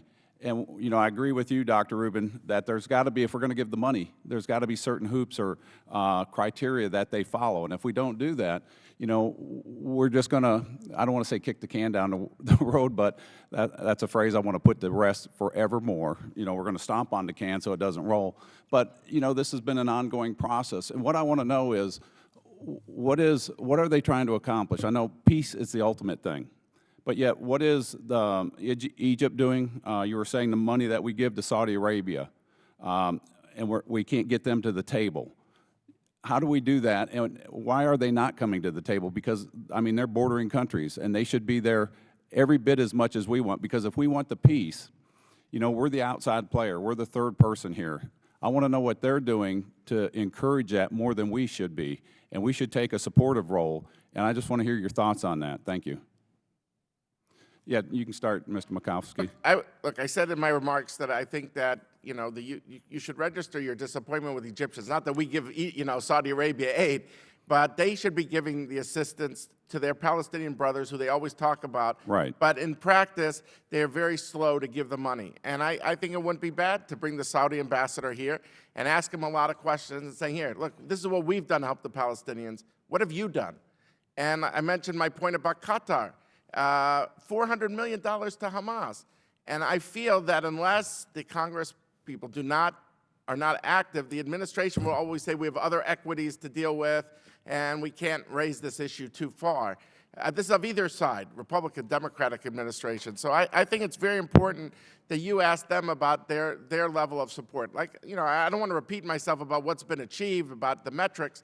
I feel that we've had a quiet West Bank where Israel and the Palestinian Authority working together, and I think that's very valuable. I listed some other metrics. I wholeheartedly agree with my colleague Michael Rubin about the incitement issue that needs to be stressed as well. Attitudes of violence, of using violence against Israel has dropped, but lately has spiked up amid the impasse and the financial crisis there. You were saying how it was quiet, but back in November we had that massive from lobby. Gaza, not West Bank. Okay. So 2 separate places. Hamas controls Gaza, and the Palestinian Authority controls the West Bank. So all 3 of us, I think, are I don't speak for my colleagues, but see these 2 very differently and call for saying, where it's working in the West Bank, we'd want to bolster.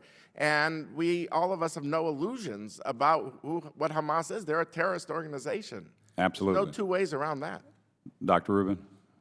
Very briefly, you asked about the broader situation. I think it's important to recognize that for some people, the process is more important than the peace. Ideology matters, and we shouldn't assume the sincerity of all our partners just because they may sit down at the same diplomatic table. If we look back at the Oslo process, Yasser Arafat visited the White House during the Clinton administration more than any other foreign leader. He wanted the recognition, the legitimacy, the aid which that brought him. Unfortunately, he was never willing to make the peace. And if we look at what so many people in the region already say, and Representative Cotton referred to this in his opening statement, we need to actually take people at their word, and if they're not willing to stand up publicly and say that they want peace, we should stop pretending they do. I'll just add on the question of how do you separate the funding between Fatah and Hamas. It is separated now, right? We're talking about what if there were a reunification. And therefore, I think it's important to stress again that I think any discussion of preemptive defunding would be counterproductive. Post-reunification, if there were to be such a thing, which would be very bad, as we all agree, then there would be a serious discussion need to be had about what kind of funding could be continued and under what circumstances. There is precedent. The Bush administration continued funding in 2006 after Hamas and Fatah formed a government together. It was very flawed. I was in government at the time. It was very complicated. I don't know that it could be done again. Maybe we should learn from that lesson. That's something we should look back on. But you should anticipate that I think from both sides of the aisle there'll be pressure to find ways to fund non-military things, other things because of humanitarian issues, et cetera. That's something we should think about beyond just the broad statements of we don't want to fund Hamas. Nobody wants to fund Hamas. And there's clear U.S. laws against giving money to any part of Hamas. But there will be serious conversations that will need to be had about, is there a way, maybe not, is there a way to provide funds to some elements of the Palestinian governance that aren't Hamas? Thank That may you. be uncomfortable, but that conversation will have to be had. Thank you very much. Mr. Higgins of New York. Thank you, Madam Chair. I just, I think there's a lot of discussion about essentially the same thing. The crux is the same, and that is, on the West Bank, I get where you would try to legitimize Fatah by assisting Mahmoud Abbas toward the goal of creating economic growth in a place that really has not experienced any kind of impressive economic growth. And if you succeed in that regard, then what you do is the only thing that you can do is you present a model to Palestinians that their future is either here on the road to stability and recognition, or it's back in Gaza under Hamas that is preoccupied with the destruction of Israel. So you can't state build without political stability. And you can't have political stability without a categorical rejection of violence and a recognition of Israel's right to exist and Israel's right to defend itself. So, I don't think there's anything the West really can do to change that. They've decided a future that says it's better to fight the Jews than it is, whether you win or lose, than it is to fight for a better future for your own kids. So I would just throw that out and ask you to respond. Let me just say that I think you're hearing some skepticism, at least from Matt and myself, Congressman, that this unity thing is really going to happen. They all love to talk about it, because who could be against unity as a theory? But as we try to say in our testimony, there are some real impediments to actually making it happen.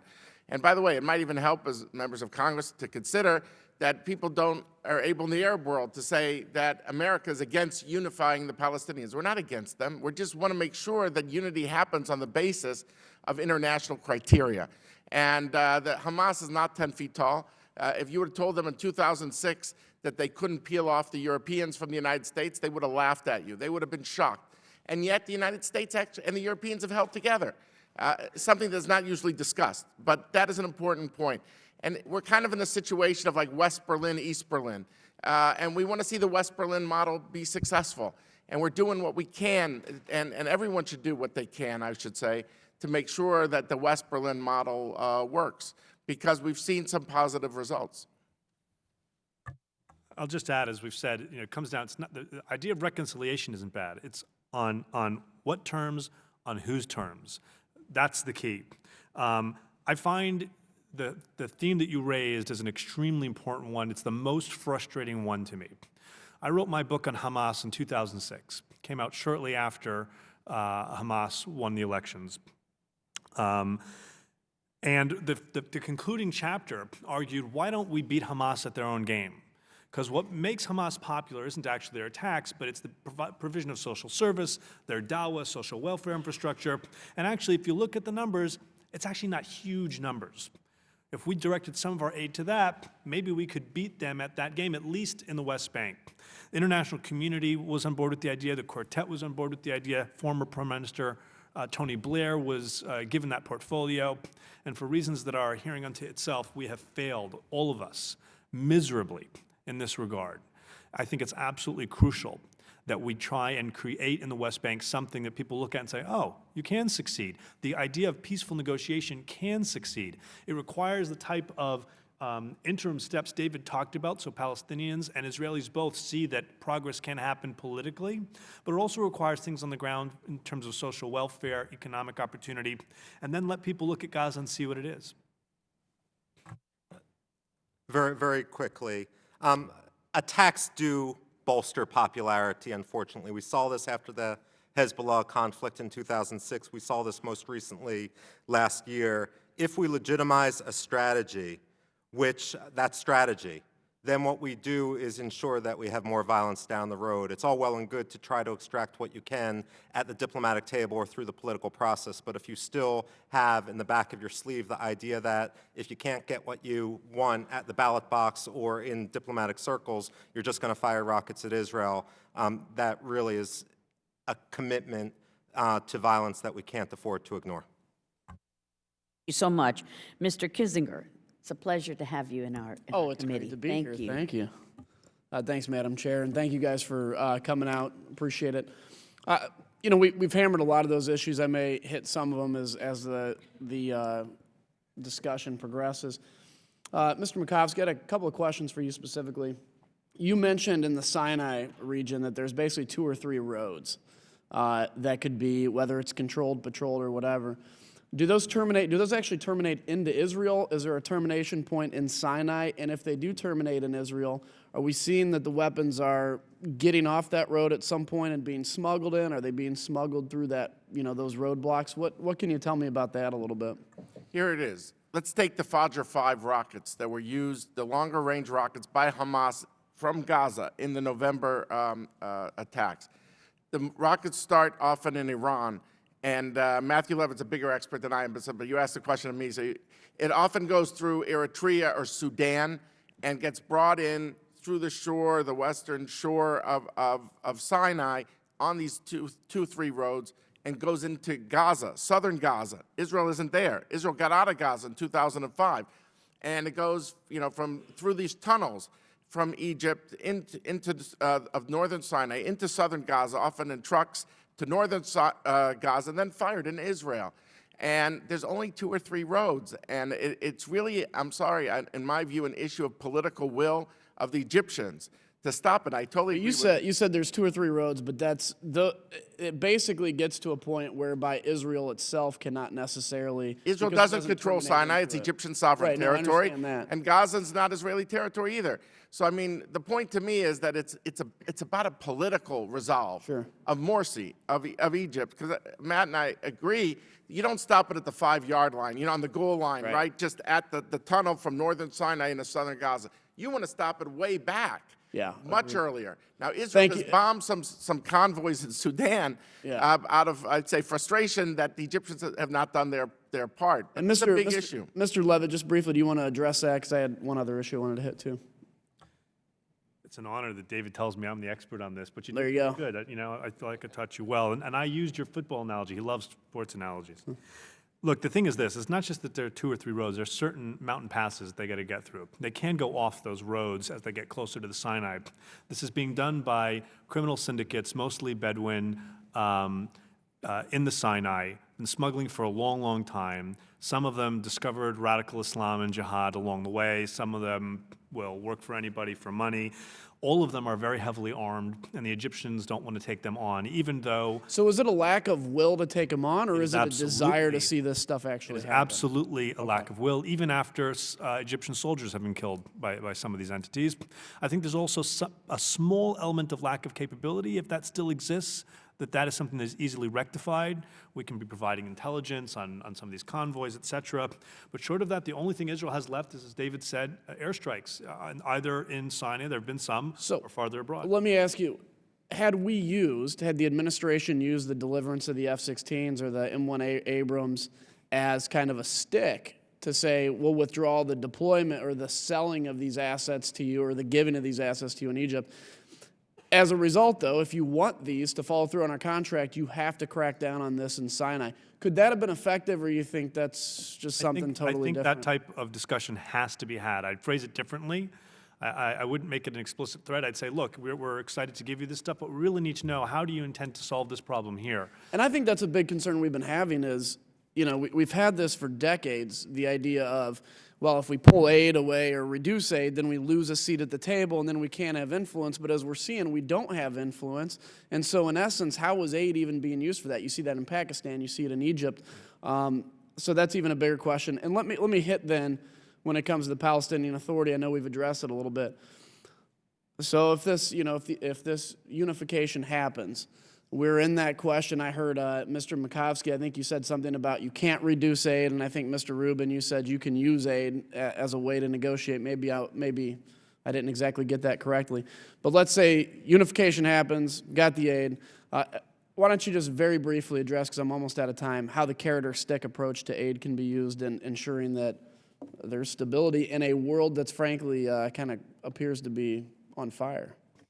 I just want to clarify, I don't think United States aid should ever be an entitlement to a hostile regime. I very much do think that we can use aid as a stick and that we shouldn't be giving aid to any administration, be it in the Palestinian areas or anywhere else, that is actively promoting terrorism and hostile. And I agree with you. And I think, as pro-foreign aid as I am, I think it's important that foreign aid not just be used as a seat at the table, and a table that you're not going to get a seat at, and actually be used to guarantee that we do get a seat at the table by play.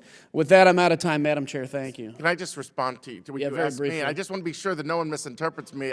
I want to reiterate it again. When I called for U.S. support for the PA, I did not say that if there's a PA Hamas government with Hamas people there and no security and no Fayyad, I certainly said I didn't think a person in the United States would support it.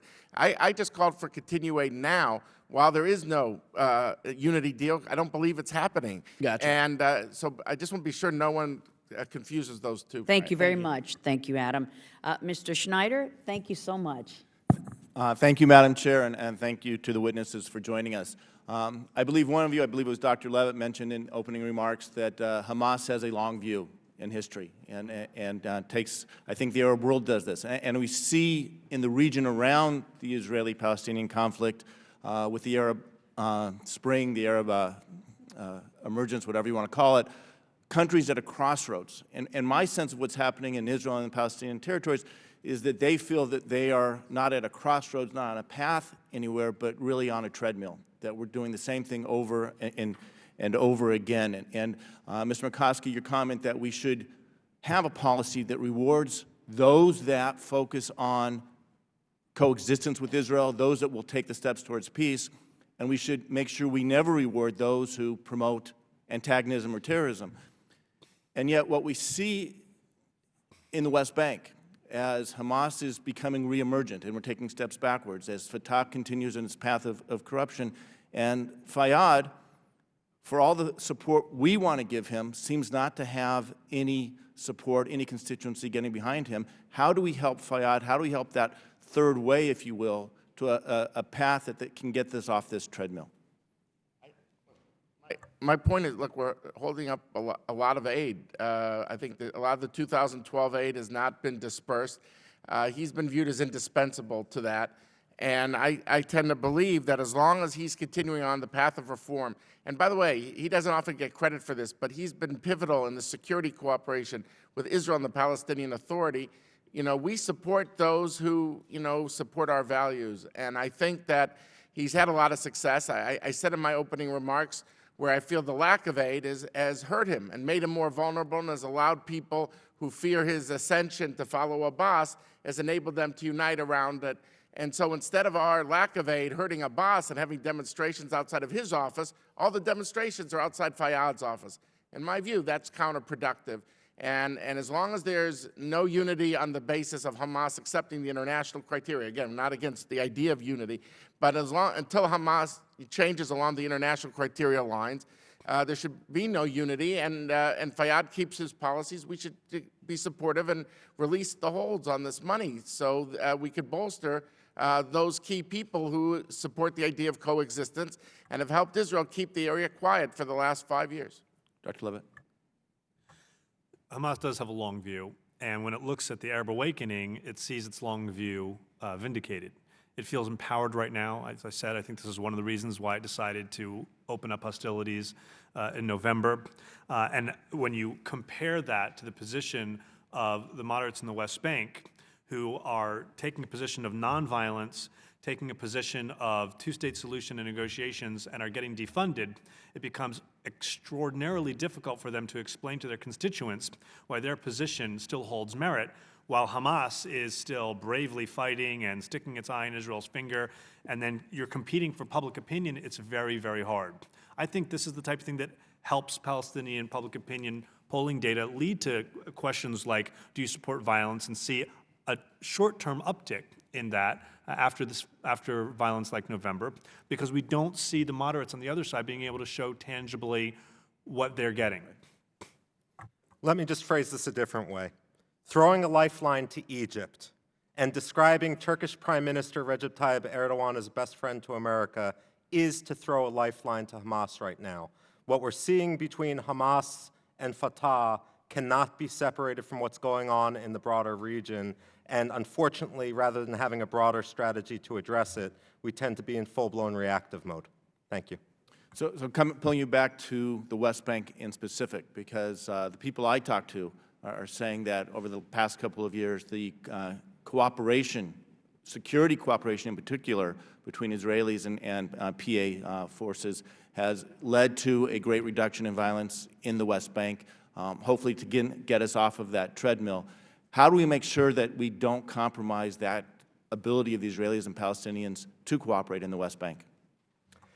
There will not be a continuation of that cooperation if there is a reconciliation with Hamas. The West Bank has had the advantage both to be under Fatah's leadership, or Fayyad's management, and also to border Jordan, which takes the threat of Hamas and the Muslim Brotherhood more broadly as seriously as does Israel. What we see in Gaza isn't simply the Hamas administration there, but the active involvement of some of the neighboring states. It's important to recognize not only the support we've given to Fayyad, but the unilateral Israeli security measures like the wall, and the cooperation of the Kingdom of Jordan. We should be coordinating with the Kingdom of Jordan on some of these issues rather than seeing everything through the lens of Egypt. Thank you. I'm out of time. Thank you very much. Mr. DeSantis of Florida is recognized. Thank you, Madam Chairwoman. Thanks to the panelists. I've missed a lot because I'm also on judiciary and we're starting our immigration hearings.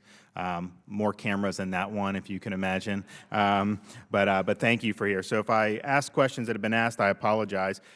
I think we all agree on Hamas. But in terms of the Palestinian Authority, Mr. Abbas, what is your sense? Because when I started first following this a while ago, it struck me that we would have this idea of a peace process. You had Arafat at the time, various Israeli prime ministers, and the American president would be involved.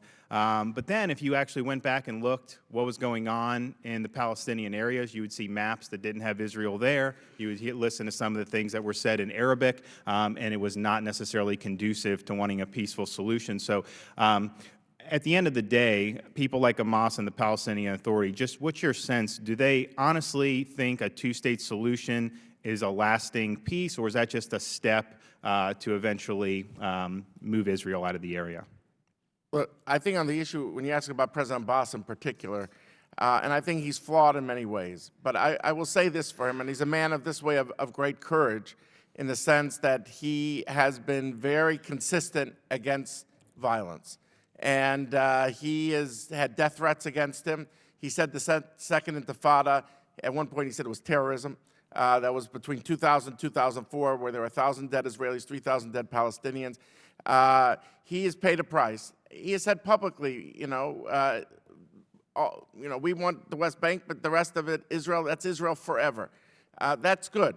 He has done certain things, but he has been unfortunately risk-averse in the sense of wanting a grand deal that he would have to make historic concessions. And people could look at 2008 in his final months of the Olmert premiership. People say, well, Olmert was a lame duck. He was at 3% in the polls. Come on. But Abbas there had a great opportunity that, he didn't take. And so this risk aversion to do the grand deal, I think, is a very fair question about his ultimate intentions. And maybe things like refugees, Jerusalem, any sort of compromises there, he's not capable. We don't know yet. My point is, and Matt says I love football and sports, I'll use an analogy. If we throw a Hail Mary pass, we're going to throw an interception, or we're going to throw an incomplete pass. We should focus on screen passes, short passes, that enable us to make yardage downfield. We might not score a touchdown, but we'll have made a lot of progress. I think that you can do with him, and I think the fact that he's committed to security cooperation is a very important point. I mean, I just remember Yasser Arafat. That's not, for me, ancient history. This is a guy who yelled jihad on Al Jazeera in the middle of an intifada. That's like calling for fire in a crowded theater. And so I think they've come a long way, but there's definitely shortcomings, and if we had more time, I could go into greater Dr. detail. Rubin. Well, to make another football analogy, thank you for not completely running down the clock. Mahmoud Abbas is in the 9th year of his 4-year term as president. I think that shows a little bit about his interest to the rule of law. I would argue as I argued before, he's a man that shows a deep interest in the process rather than the peace. So long as he gets the privileges of the process, I don't think he's willing to take that final step. And lastly, I would just suggest that his strategy at the United Nations and his willingness to cast aside all the previous agreements which the Palestinian Authority had made, which its existence has been based upon, suggests that perhaps he's not as committed to the same end goal that many diplomats in the State Department believe he is. Thank you. And if you could, Dr. Levitt, just beyond Abbas, the man, I mean, is he just reflecting a deep hostility amongst the Palestinian people to have a two-state solution, in your judgment? I don't think so. I don't think he is. I think that most Palestinians want a two-state solution, certainly in the West Bank, and I think even predominantly in the Gaza Strip, though I haven't been in the Gaza Strip for several years now. But look, there's need for political reform. As Mike has pointed out, there's need for better things on rule of law, as Mike has pointed out. But I think David is also right that on the issue of articulating a message of nonviolence, he's been good. It's not enough because he has to bring people along on the whole package, which includes only staying in office as long as you're supposed to and other issues. But the process has to be given space to progress in order for all these things to happen. At least in the West Bank, you do have a partner working with you on security measures. And I speak to the Palestinians about this. I speak to the administration here about this. But I speak to the Israelis about it. And they don't like to go out with pom-poms, but you talk to them privately, and they will tell you just how much the Palestinians are doing and just how bad it would be if they stopped. Thank you so much. Mr. Meadows of North Carolina is recognized. Thank you, Madam Chairman. Dr. Rubin, earlier you were talking about, as the chairman had brought up with some of the funding and so forth, that there had been already violations as we see it in terms of some of the foreign aid, and that there would need a greater accountability and oversight. Can you speak to that specifically and what you would like to see and how either policy from this body or another oversight body would play into that?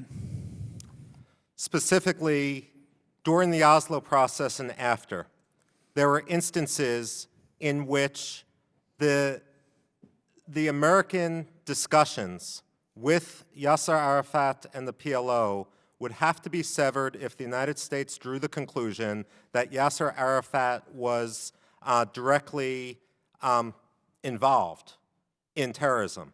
We had instances, for example, of his signature on disbursements of $20,000 in aid to operatives working in Fatah who subsequently staged terrorist attacks. What we were told by the State Department was that was not conclusive evidence. We need to have a willingness to recognize that the State Department is going to try to continue with dialogue and continue with the process in the hope of opening doors.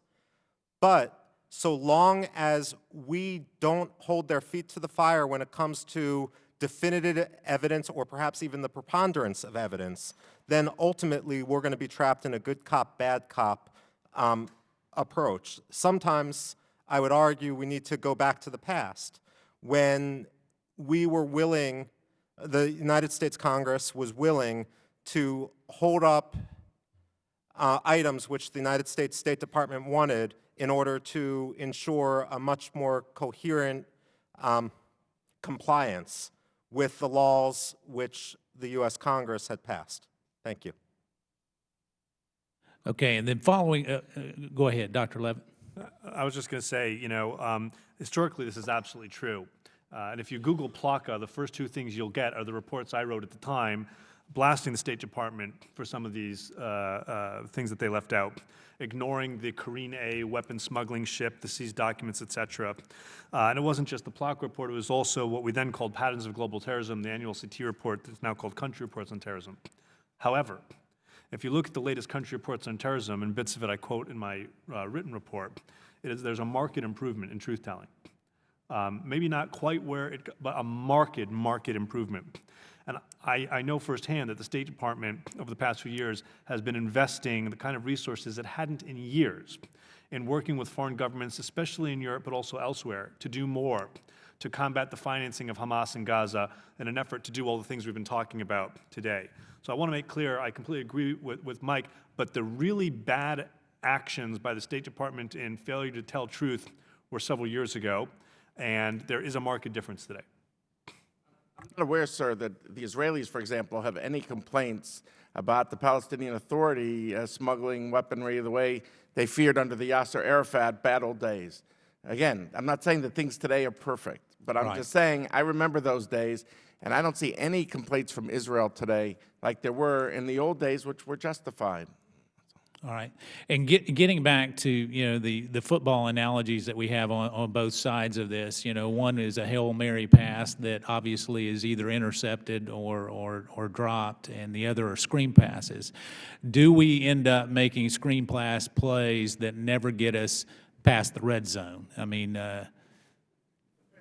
it's a fair question. I just feel that right now we're stuck in this box that it's either all or nothing. In the Middle East, it's always nothing. And we've had utter paralysis for the last 4 years between Israel and the Palestinian Authority. And I'm concerned that this will lead to radicalization on the ground if people said, look, for this legacy of nonviolence, Mr. Abbas, but what have you achieved? I think that's a real concern. And I would go, have the screen pass, I could go longer down the field or shorter down the field, pending the players. It's not all up to the United States. But I just feel we got to stay out of this all or nothing approach because I'm concerned that paralysis is going to lead to an explosion. Thank you. Dr. Rubin? Sometimes moral clarity is important on the part of the United States and its foreign policy. We cannot force a peace until all Palestinian factions internalize the idea that they want that peace. Thank you. Thank you. Thank you. Chair recognizes Mr. Collins from Georgia. Thank you, Mr. Chair. I appreciate it. I'm going to stick with the football analogy. It's become popular today as I've been coming in and out. But I don't want to talk about plays. I want to talk about the draft. I'm going to go back a little bit further because some of it was mentioned earlier about the broader view. And I think this is a concern because I believe as we're sitting in a town of political motives and we're sitting in a town of harsh realities, that there may be a deeper issue here that I'd like to explore with each of you. And it's the dealing with Hamas and the unrest in Syria, Iran, the things that have been going on there, and basically the aid that they have been getting from these two entities who are now struggling on different fronts, which has been significantly reduced. Due to the less support that it seems to be coming in for Hamas, do you believe, one, is that driving them maybe to make more of a show of unification with Fatah? I happen to believe, as some have said, that maybe unity is not where this is going to lead to, but a show that is being done that may be hedging this bet or saying, here's where we're at right now, this is the political reality, here's the only place we can go.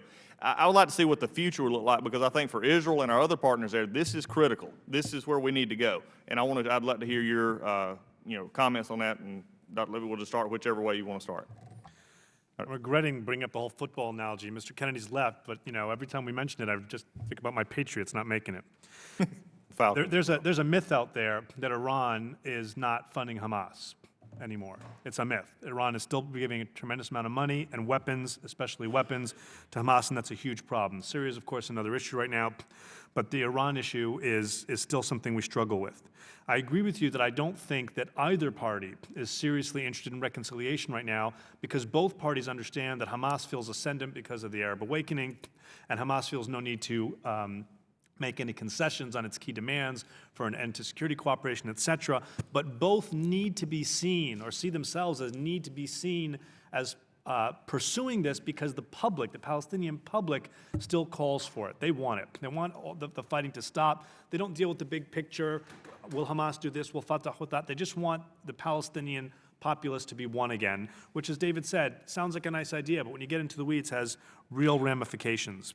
At the end of the day, I think that if you have small plays and you go not only just for the first downs, but you make sure that as you do that, you're continuing to make headway downfield, that as an interim thing, that's where we need to be. Eventually then, maybe you'll have a ripe environment when you find yourself closer to the red zone. We're nowhere near that now. The problem is if you still only think about the red zone when the environment is not ripe for it at all, you're going to backtrack. So we have to do what we can now so that we don't have a complete collapse, so that when the environment improves, we'll be able to take advantage of it. No, look, I think your point about the unity facade is what's accurate. And maybe they are hedging their bets. You know, if indeed something happens, that they have this opportunity as a plan B. I certainly don't see it as a plan A for all the reasons we've been saying in this panel, which I don't want to repeat. But I do think that there is a need to find ways to go downfield. Maybe we're all talking football because we just saw the Super Bowl, and hopefully it's not lights out in the West Bank. But we need to find a way that the people who support the idea of two-state solutions are not marginalized and parodied, oh, you haven't achieved anything. Because the security cooperation is based that these Palestinians are telling their public, yes, we're coordinating against our own brothers and working with Israel, because it's part of state building, and we're building a state. If there's no state-to-state building, these people become vulnerable, and I just don't think that it will be sustainable over time. So I think that if we make progress, whether you know, how much the progress is, we could define it, but I think it's critical there, and it's also critical for Israel, where it's being more and more isolated, and people are trying to depict Netanyahu, you're doing the settlements because you really want to take over the whole West Bank. And in fact, virtually all of his construction is at 5%. Again, I'm not defending it, but I'm just saying by signaling a direction, we give the moderates some ammo, political ammunition, against their own radicals internally. Dr. I don't want you to answer, but in dealing with this, I'm looking at the picture as well as Hamas looking to the future. Every organization is self-fulfilling or self-sustaining, and I just don't believe at this point there's been enough proven evidence to say that they're backing off, now becoming statesmen and doing this. Is there more of an angle that you see here for a long term on where they're going here? Dr. No. Hamas has made clear in its statements that it doesn't believe that it should ever throw away its gun. If there is any unity, it will subsume Fatah. Hamas will subsume Fatah. I'd argue that where my disagreement is with my two colleagues, very briefly, is there's two general philosophies of diplomacy. One is to wait for the opportunities to occur, for the stars to align, for the right circumstances to occur. And the second is to use a process to force those doors to open. I'm not sure not only that the second choice doesn't work, but sometimes I believe that trying to use a process to force the right circumstances can actually backfire a great deal. I think something we definitely need to look forward into the future. I believe my time is up. All right, the chair recognizes Mr. Weber from Texas. Thank you, Mr. Chairman. David, you said something a minute ago that kind of got my attention. I forget the term you used. You said that Israel and the PA for the last 4 years has been at a stalemate or paralyzed.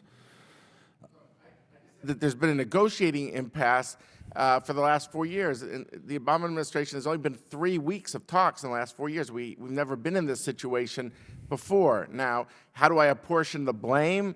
Why is that? You know, I think there's, probably enough blame to go around. I think in terms of Abbas, he should come to the table. He says, well, if I come to the table and Netanyahu builds settlements, I look like a fool. And my internal political standing as a politician is going to be hurt. But if you don't try to go forward, on the other hand, you're not going to be achieving your goals. So risk aversion, I think, has led him to be in a shell. Said, all right, I'll go to the United Nations, which I think we all know there's no shortcuts. You can't have statehood without peace.